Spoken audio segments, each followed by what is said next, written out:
નમસ્કાર, આપ જોઈ રહ્યા છો તારણ ન્યૂઝ અને હું છું બળદેવસિંહ ચૌહાણ. આવો જોઈએ આજના સમાચાર. સ્વતંત્રતા પર્વની ઉજવણી નિમિત્તે ભારતીય જનતા પાર્ટી મોડાસા તાલુકા દ્વારા મેઢાસણ ખાતે આયોજિત હર ઘર તિરંગા તિરંગા પદયાત્રા જન ઉમંગ, રાષ્ટ્રભક્તિ અને દેશપ્રેમના અદ્ભુત વાતાવરણ વચ્ચે ભવ્ય રીતે સંપન્ન થઈ. મેઢાસણ હાઈસ્કૂલથી પ્રસ્થાન કરેલી આ પદયાત્રામાં મોટી સંખ્યામાં યુવાનો, ભાજપ કાર્યકર્તાઓ, વિદ્યાર્થીઓ, શિક્ષકો તથા દેશપ્રેમી નાગરિકો ઉત્સાહભેર જોડાયા હતા.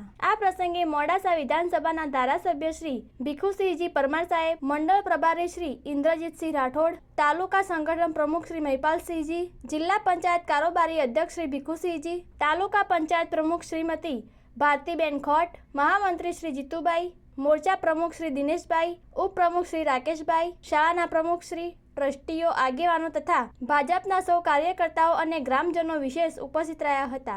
આ ભવ્ય તિરંગા પદયાત્રાએ રાષ્ટ્રપ્રેમ, એકતા અને દેશભક્તિનો સંદેશ જન જન સુધી પહોંચાડ્યો. રિપોર્ટર મનરાજસિંહ ખોટ સાથે તારણ ન્યૂઝ.